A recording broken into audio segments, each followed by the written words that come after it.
I only consumed Japanese media for 7 days straight.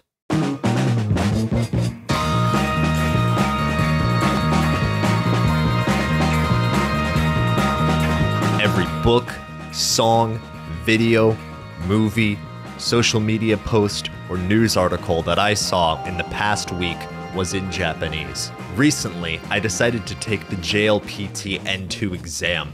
However, I didn't have much time to study because of my busy work and upload schedule. So I did what I thought was the next best thing.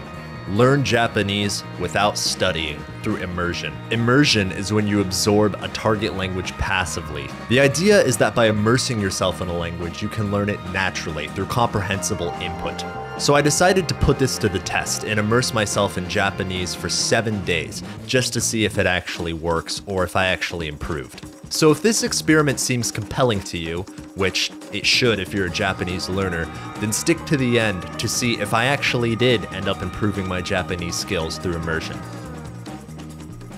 In my presentation this afternoon by talking about what I think is the most important issue in language education, the most important question, and that is, how do we acquire language? We acquire language in one way when we understand messages. We call this comprehensible input.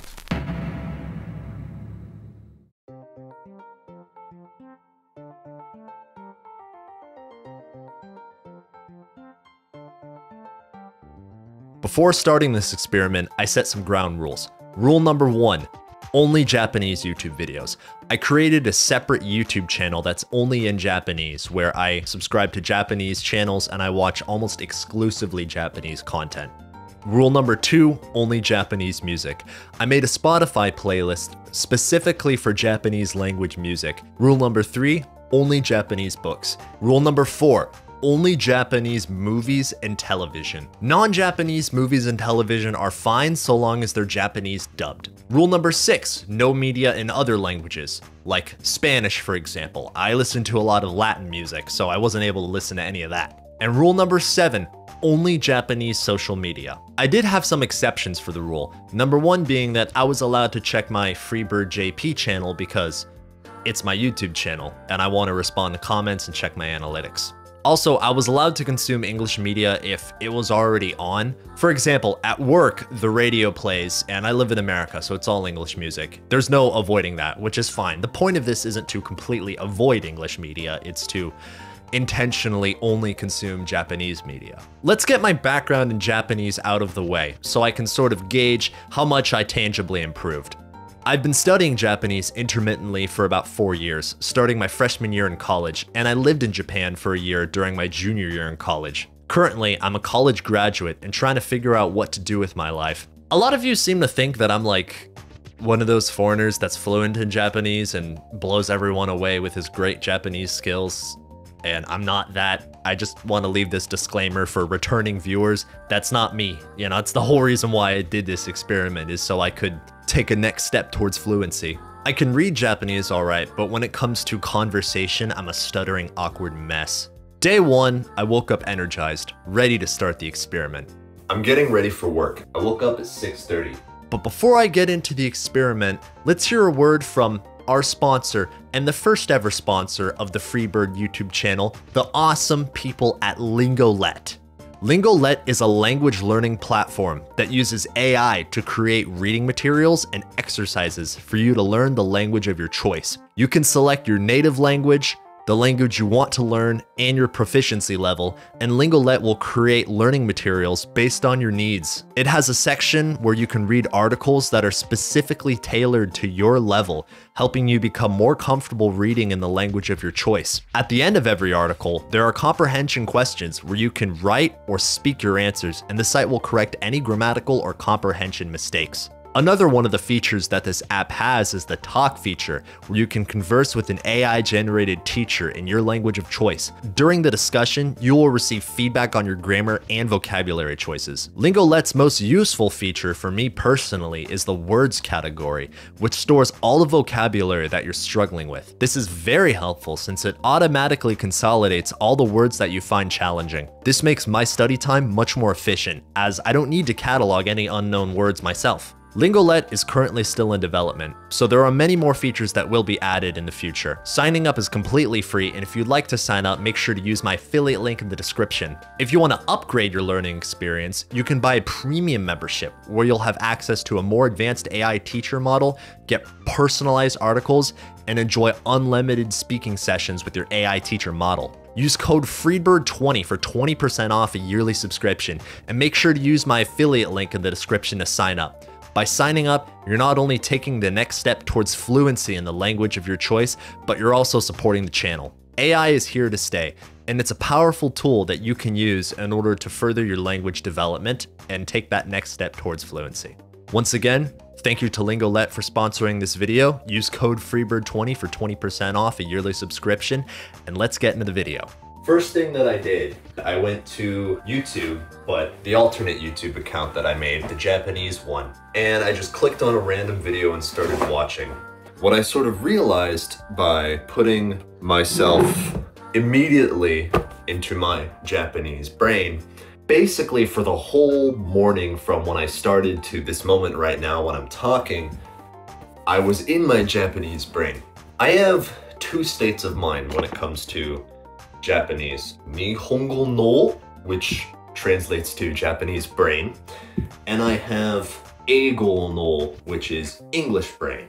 I noticed that when I'm consuming Japanese media and I'm not in my Japanese brain, I don't know what the hell anyone is saying and I can't understand it. But if I am in my Japanese brain, I know what people are saying.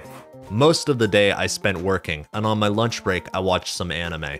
All right, back from work. I'm about to go to the gym. On my lunch break, I watched some anime with no subtitles, just Japanese audio. And I haven't watched anime for a while, but it was nice. The gym's gonna be interesting because normally when I'm in the gym, I listen to video essays. If I just listen to Japanese without any visual input, I have a harder time understanding what people are saying. All right, iko yo. While at the gym, I struggled for a little bit trying to find video essays, but I ended up tuning them out, so I decided to do something else. So I've been at the gym for about a little over 30 minutes now.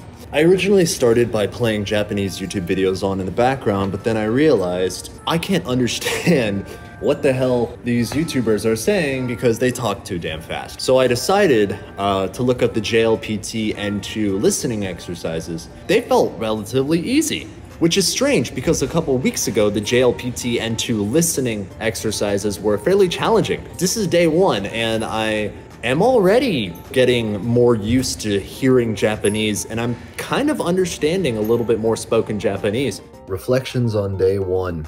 I'm definitely getting more comfortable with this whole language immersion thing. I'm gonna keep it up all 7 days. I was originally gonna do this for 30 days straight, but that sounds absolutely ludicrous. What I'm trying to do is I'm trying to find media in Japanese that I enjoy watching or consuming, because I don't really consume or watch much Japanese media that isn't English subtitled. So what I'm essentially having to do is I'm having to rediscover a lot of online media and retraining a lot of the habits that I've developed over years, especially on YouTube, because I have a lot of comfort YouTubers that I've been watching for years and years and years, whose videos I go back to just when I want something comforting and familiar to watch. And it doesn't seem like that long. Oh, it's only a week, but when you watch YouTube as much as I do, that's an eternity. And I'm pretty sure if you're watching this, you watch YouTube a lot too. Try going a week without watching all of your favorite channels and content creators. It's difficult. Maybe it's not difficult. This is only day one. That's enough monologuing. I'm tired. I'm gonna do some reading. I'm gonna read this book, and then I'm gonna go to bed because I have another long day tomorrow and a long week ahead of me.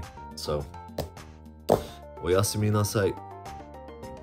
During day one, my perspective on this was less about trying to find Japanese media that I enjoyed and more about trying to learn as much as I can from Japanese media. But this made the whole day feel like work.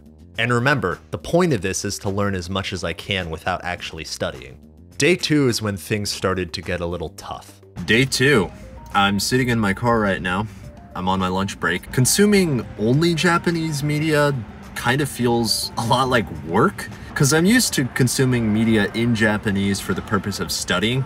So it basically felt like all of yesterday I was studying, but I'm gonna try and break that and look at it differently. There's a popular theory amongst linguists that you should learn language like a baby, learning your target language in your target language, like learning Japanese in Japanese. I understand why this is so popular, but here's the issue. I'm not a baby. Babies don't have a frame or reference for what things are called, so when they're introduced to a word for something, it's completely new to them. I already have context for what things are. For example, this is a flag. I know flag in my head, right? And when my English brain sees this, I think flag. Now, in my Japanese brain, I have the concept of flag, but I don't know what this is called. I don't know what the Japanese word for flag is. So when I see this and I'm in my Japanese brain, I comprehend what it is, but I can't put it into words. This is why I cannot learn Japanese in Japanese, or at least I have a very hard time doing so. Not only do I not know what the word for flag is in Japanese, I don't have the accurate vocabulary to describe what a flag is. If I were to describe this in English, I'd say it's a rectangular blue flat piece of cloth with a white cross and it flaps in the wind. Only about half of those words I can express in Japanese. Blue is ao, white is shiro, wind is kaze, but I don't know how to say something flaps in the wind.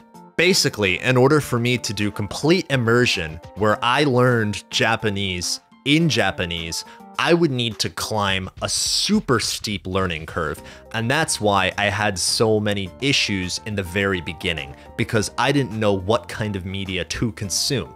By watching these YouTubers that speak really fast and use all sorts of Japanese slang words, what I'm doing is I'm essentially just staring at a brick wall, and every once in a while, there's a little word that pops out of the wall that I get. While in Japan, my Japanese classes were taken in Japanese, and I didn't understand what the teacher was talking about. More often than not, in my Japanese language classes, I would catch myself zoning out or sort of staring into space because my lack of vocabulary did not allow me to understand what the teacher was saying as they explained certain grammatical concepts. I didn't know what the hell doshi was, and I didn't know what keiyoshi was either. I didn't know the Japanese words for past tense. So what I would do was on my own time, I would learn these concepts in English and then apply them to my homework and my tests. I don't remember much from any of those classes, to be honest. Simply immersing yourself in a language isn't going to teach you anything unless you have some comprehensible input. Think about it like this. I don't know much Spanish. I know a couple words, and I know what the language sounds like, being that I grew up in California with a lot of Spanish speakers. I listen to Latin music, and I have a lot of coworkers that speak Spanish, but that's about all my exposure to the language. So if I were to completely immerse myself in Spanish, like I moved to a Spanish-speaking country, it would take a while for me to develop a Spanish-speaking brain, because I don't have the vocabulary to describe new concepts. At this point, I developed some self-awareness, so I decided to turn my perspective around and things got easier. I watched some anime during my lunch break and relaxed when I got home. Day 2 complete. I'm getting more comfortable with it today. I've been watching Korean Shinchan because a lot of the episodes are posted on YouTube. Overall, I'm feeling pretty confident. I'm getting more comfortable with listening to Japanese. I'm sort of understanding things a little better. I don't get fatigued by using Japanese. I get fatigued by trying to understand stuff that I can't understand almost. I feel like there's a barrier to entry to the point where I want to get. I want to get to the point where I can understand most Japanese conversations, so that way I don't need to constantly be looking stuff up. I guess good night, and I'm gonna try and see if I can dream in Japanese, because I've done it before, so I want to see if I can do it again. Spoiler alert, I didn't end up dreaming in Japanese. I know, shocker, I can't control my dreams. 7:20, getting ready for work again. This tea has been sitting on my desk for like 5 days. I don't know if I should still drink it. I wasn't able to dream in Japanese. I had a dream actually that I was in Iceland with a friend of mine. So completely different country. All right, one last run through of the brush and then I'm ready to go. All right, I'll check in later. On my lunch break, I watched some more Crayon Shinchan, and when I got home from work, I mostly worked on my video. End of day 3. I'm tired. It's like 1 o'clock in the morning. I'm gonna read a little bit of this kanji dictionary, then I'm gonna go to bed.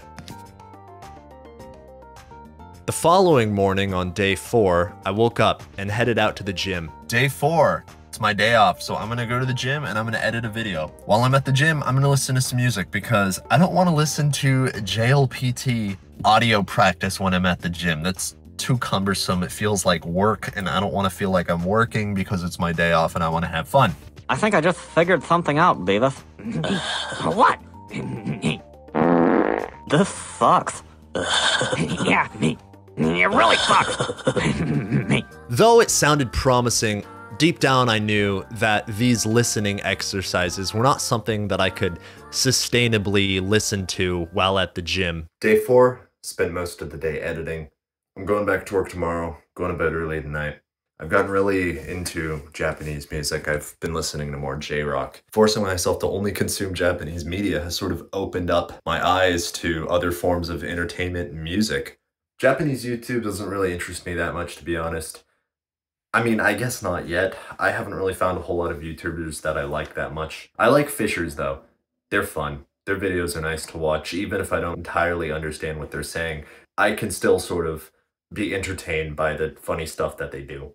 I found this other girl. I forgot what her name is. I think it's Zeppa? もう多分最終的にもうだって自分もう見えてますもん。もうこうチーズをこう最終ビヨーンってやってる自分がもう想像できてますから。はい。もうね、シャッとでやっていきたいなって思います。She's an alcoholic. But yeah, I'm gonna wash my face and fold my laundry, then go to sleep. And tomorrow is another day. I didn't record anything on day 5. I spent the whole day working and editing, but I did come to a revelation. Now that I'm at day 5, I've noticed that my reading comprehension is much better. My listening comprehension, I still have trouble with that, and I still have trouble with output. Like when I speak or write Japanese, it still looks or sounds unnatural, and I guess that's just because I don't really have a whole lot of opportunities for output, but the constant stream of input has helped. And at this point, I've gotten used to only consuming Japanese media, basically. For the first day or two, it kind of felt like a chore, but now it's just sort of, I guess, naturally my daily routine. I listened to Da Pump today. I like that song, USA. That's a good song. It's late. I'm tired. I'm going to bed. See you in the morning. Day 6 was when I released my video on yokai, which you should totally watch, by the way. It's a really weird video. Day 6. It's like 11:30, 11:45, almost noon. I just got out of the shower. I spent the whole morning putting out a video and releasing it. It's this one. On Japanese YouTube and social media in general, I sort of have a bit of a disconnect because, well, I can't fully understand what people are posting. The fact that I can't fully engage it is kind of a good feeling. I think it's because that social media in general and YouTube sometimes can make me depressed, and I get too caught up in it. And being slightly disconnected from it sort of distances me from a lot of the depressing things. Japan does have internet brain rot and social media drama, but the difference is that I'm not privy to it. At least not yet. It doesn't bother me as much, basically.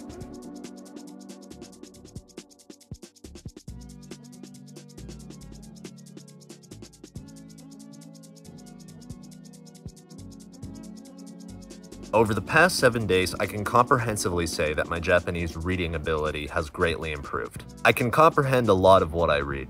Now, by comprehend, what I mean is that I can get the gist of the paragraph or the page or the passage that I'm reading. I can get what they're trying to say and what they're trying to convey. But if you ask me to translate specifics, I'd have a more difficult time doing that. I've gotten a lot more comfortable watching Japanese media in Japanese, and I've actually rediscovered my love of anime. I used to watch anime a lot when I was in high school. I watched hundreds and hundreds of shows. And then once I got into college, I sort of lost interest in anime. I sort of viewed it as a cringy way to supplement my Japanese learning, I guess. But Having lived in Japan and understanding a little bit about how Japanese pragmatics work, I can say that you can concretely use anime as a Japanese learning tool. You can use it to pick out vocabulary, and if you watch it with Japanese subtitles, you can be accustomed to reading subtitles quickly and reading stuff quickly. And it also helps with kanji readings. Now, you should not learn pragmatics and how to socialize in Japan from anime. Anime, they act very differently than how people act in real life. It's like nobody in America acts like how Peter Griffin does on Family Guy. I thought that I would get fatigued. Honestly, I thought that within 2 or 3 days, I'd become tired of consuming Japanese media and I would want to watch some English YouTube or listen to some English music, but I never had that desire. I did get tired, not of speaking Japanese, but of not being able to understand stuff. The thing is, when you're doing language input, it's very important to do language input with something that you like. If you get it with stuff you don't enjoy, like if you just read boring articles about stuff you don't care about without entirely understanding what they're saying, you're gonna get bored and you're gonna burn out and it's gonna suck. I wonder what tomorrow's gonna be like when I am able to consume English media again. Will I completely abandon Japanese media and mostly stick to English media, which is what I've been doing for most of my life? Or will I continue with a bit of a mix? Honestly, part of me isn't looking forward to going back to entirely English media. Not because Japanese media is like better than English media, it's media. Case in point, this image, right? This isn't how I feel. But the reason why I'm kind of not looking forward to it is because social media can be depressing. I am excited though, because I want to see what my favorite YouTubers have put out while I'm gone. I'm really glad I did this project. I would like to give a shout out to Jozu Jules. He had a video about Japanese input. I don't remember which one it was, but I guess I'll just put it up when I find it. I've gotten a deeper appreciation for Japanese music too. Tonight, I'm going to watch the final episode of Watamote, and I'm going to do my Anki cards, and then I'm going to go to bed. So yeah, let's see how this shakes out. I didn't record any footage on day 8, but I did take some notes. Western social media makes me depressed. I feel like everything is trying to make me angry or horny. Japanese YouTube can be overstimulating, but it's also less engaging for me. Japanese YouTube tends to be more wholesome, or at least what I see of it. My free time feels less productive. I like collecting vocabulary words and adding them to Anki. It's nice. So after all 7 days, all the footage I recorded, all the Japanese media I consumed, all the YouTube videos I watched, songs I listened to, what did I learn? Was the experiment successful? Yes. I was able to learn a significant amount of vocabulary with only 7 days by just immersing. While I did technically do some studying with Anki, it felt less like I was learning new things and more like reviewing topics I was already familiar with. This was perfect for me. You can call me lazy, but I live a very active lifestyle, and if you've ever worked a job where it's 8 hours a day, 5 days a week, by the time you get home from work, you're usually spent and don't really want to do much for the rest of your day. So putting my nose to the grindstone and learning new Japanese grammar on the same day when I'm working just isn't realistic for me. My brain doesn't function like that. While my vocabulary improved greatly, I can't really say the same for my grammar. Japanese grammar in general is confusing for me. I usually see a big string of hiragana characters and my mind sort of mushes it all together. There were some grammar constructions that I kind of picked up, and some that I already knew that I saw reinforced. But when it comes to grammar, that is something that I personally have to actively sit down and learn. It's not something I can passively absorb, like vocabulary, for example. Even though I have tangibly improved during this experiment, on the day of recording this video, I have made the decision that I will not be taking the JLPT N2 in December. So after all of this work, all of the stress that I put on myself to learn as much Japanese in as little time as possible, why did I turn my cards in? One reason: I flew too close to the sun. Realistically, there is no way that I could learn and understand enough Japanese to pass the N2 in just 4 months from my current level, unless I spent all of my time studying And I don't have that luxury. I'm a good test taker. I could memorize sentence patterns. I could probably figure out some sort of way to cheese out a passing score on this test. But I don't think that's the point. And why this soon? To prove something to myself? Simply, I have other priorities right now. And I don't need to take the test right now. Jack of all trades, master of none. I need to pace myself. I have a part-time job, I have family, I have friends, I have this YouTube channel, and I'm working on job searching in order to move back to Japan next year. And that is why I've decided to postpone it. I want to see how far I get within the span of 6 months to a year. And if I get far enough, I'm not going to take the N2 in December 2025. I'm going to take the N1. After looking over my priorities, passing this test in 4 months isn't on the top of the list. Thank you everybody so much for watching. This has been a different style of video. It was a big project for me. I hope you all enjoyed it. Thank you so much to Lingolet for sponsoring this video. Once again, link will be in the description to sign up, and if you buy a premium membership, use code FreeBird20 for 20% off. The best way to support me directly is by donating to my Patreon. I currently only have a $1 tier, but once I get to 20 patrons a month, I'm going to expand it. This tier will get your name in the credits, and it will get you access to my exclusive patrons-only channel on my Discord server. I'd like to give a huge shout out to my $1 patrons, Anthony, Bo Waxer, Claire Schmidt, Fake Gamer Guy, Jake Marr, Kevin Garcia, Running from Requiem, and Sir Boromir. If you want to get in contact with me, the best way to do it is through my Discord server. My Discord server is a lot of fun. We have a nice group of people there. We talk about music and language and culture and art and fumos. Thank you again everybody for watching. I hope you enjoy this experiment, and I'll see you in the next video. Goodbye.